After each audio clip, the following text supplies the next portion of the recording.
too.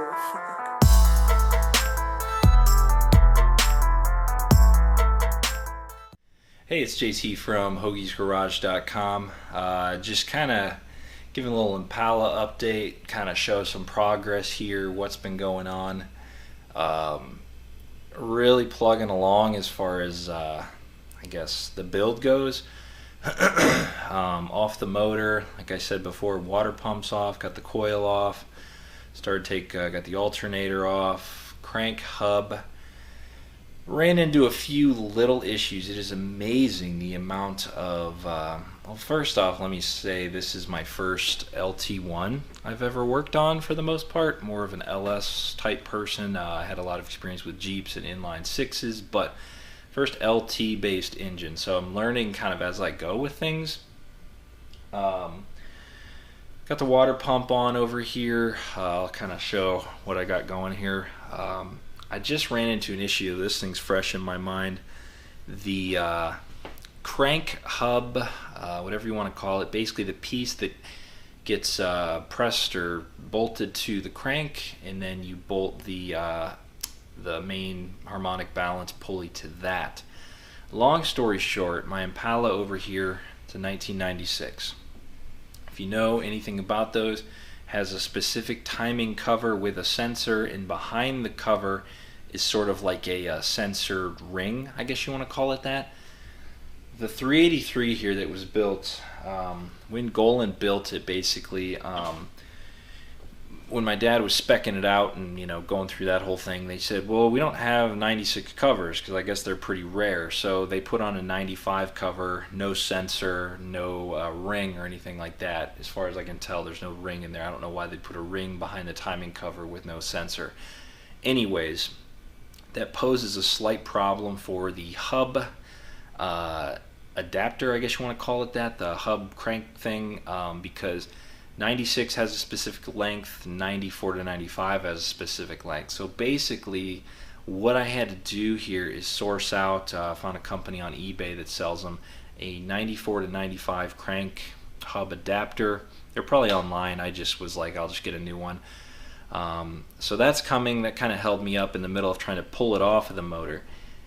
What that means though is if you do have a 96 Impala or you're interested, I am going to be selling here, or you can let me know if you need that hub adapter or that timing cover, because really I think somebody's going to probably need that somewhere. They're pretty rare from what I've been hearing. Obviously there's more 96 Impalas than anything, but as far as finding that cover, it was only on the Impala in 96.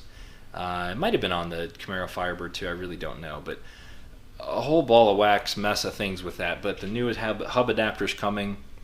The main reason I want to get that bolted on over here, and I want to adjust the rockers and all that stuff on top here and sort of bolt up the top end of the engine. I'm going to flip the camera here, show you some different things that I've done so far. Alright, so pardon the audio, the microphone is directional, is pointing at me, but water pump bolted on, electric water pump, basic seals just from AutoZone. Coil is now bolted on there. Had to get that specific MSD for the 96 that I told you about. Now down here, not going to run an air pump, but I put that on there to hold the wires basically, because that little holder was right there. So I was like, okay, good deal, done and done. What I did find out though was these headers, clear image, really any header on this car, they have the potential to burn the plug wires just from the factory routing. So what I'm going to do is I bought this little kit here. I'm going to run them over top of the valve covers because they have longer bolts for the valve covers, the center bolt valve covers. They'll bolt on, they'll run over the top. The Taylor wires I have, I may have to buy another set just to get a couple that are a little, like a tick longer to make that run, but I think that's going to work out better in the long run there. So the other thing that I do have down here, sorry about all this movement, my dad was running an underdrive pulley on there, which I'm going to run again just because it worked fine. I mean, I don't know, the horsepower gains are somewhat I don't know, say questionable, if not, 2 horsepower, But either way, I'm going to put it on there because it's got a different pulley on the alternator and the crank down there. So once I get that hub adapter, which I'll show you that here, minus the adapter, that's the bolt right there that goes onto there. And the other interesting thing is, from what I've read, you can't just use that bolt to tighten it on there. There's a tool they make, or you got to get a longer piece of a thread to go into there. Probably show that when I do it, how it goes on there. But yeah, I'm hoping that all works, because these little things are, I'm not saying it's trial and error. It kind of is for me, but at the same time, hopefully the internet isn't going to wrong me on this. I want to show you another thing I got here. I'm kind of pumped about, just because I found it on eBay. So give me 1 second here. Let me cut to this. Okay, so what I have here, a really old GM Delco box. I don't know if you ever spotted these on eBay. This is the, if you're looking at the car, it kind of goes on like this. These go to the water pump here. This goes to the overflow. And this goes back to the heater core area. Heater hoses, nothing crazy, but these are those green factory silicone ones that are apparently only for the police edition, allegedly. I don't know, but that was kind of cool, because what you're getting, I have this here, which was running on the car beforehand, the blue Goodyear stuff, which I have some more of that. That's going to be on there, but the T-joint on there, and even this little like plastic valve here, it looks almost like a check valve type thing. All 96 original with 180,000 miles. So I wanted to get this full setup with, I mean, it is brand new. It's never been on a car. Obviously, it's got its age, but it's new in the box. This is new. This is new. Even the little bracket, which probably won't break, but that's new. So kind of a clever, neat little thing I found on eBay. Probably cost way more than what I should have paid, but either way, I'm pretty sure these hoses aren't going to fail me anytime soon.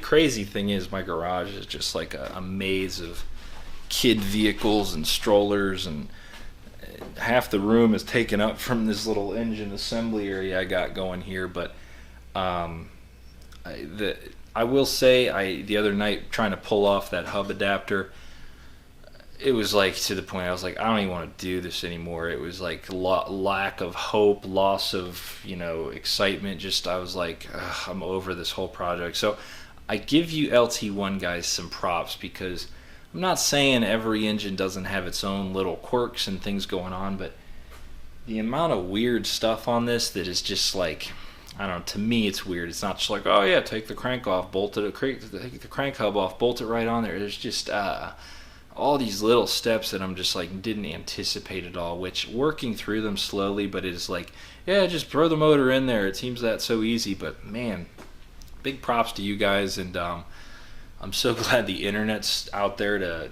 kind of feed me these resources and help me out with this stuff. But moving along slowly, the one thing that blows my mind with this motor, there's like 4 brackets that hold on the alternator, and they're all these stupid little like little bars and outriggers, and I'm amazed by that. And then they go to all the trouble on the motor for the power steering and the AC. It's got this huge like bracket assembly with bolts you can't get to. They're hidden. You got to take mounts off. It's crazy. The next move though, exhaust, I got to break that loose. I think I'm just going to break loose the 6 bolts that go to the manifolds down below. See if they'll either break off or just undo. Right now I'm kind of debating transmission on or off to pull the motor. I can't really decide. I get mixed opinions on the internet. So if you have experience, a tip, or a don't do this, do that type thing, I'm more than welcome to open to your opinions or your thoughts on it. But yeah, so nothing crazy going on. I mean, if you're following along, thanks for sticking with this. I know it's legit. Like, I feel like I've been doing this for like 2 years now, but it's really only been like roughly a year of off and on work, and with a baby, with family. It's the whole point of the car is, like I've said this in every video, the reason why I have this car is the reason why I don't have time to work on it. But slowly but surely moving along. I think once I get this crank thing going on, that's all I'm really going to take off the engine. That's nothing else is going to go on there or come off of there to go onto there. So after that, it's engine pull out time. I think we're about there. I've done enough damage. I don't know if I mentioned it. I did have the radiator checked, and Dexcool just ruined it. It was plugged inside. They said it was unfixable, so I had to buy a new radiator for it. So that'll go in after the engine, along with like everything in the AC system too, from compressor to receiver to condenser. Everything's going on their AC because the compressor just imploded and just destroyed the whole system allegedly at one point. So that'll be fun too. But thanks for watching. Got some other stuff coming up here other than the Impala, so if you're interested in that stuff, keep watching the channel. Thanks for subscribing, and hit you back up with the next update I think pretty soon here. See you next time.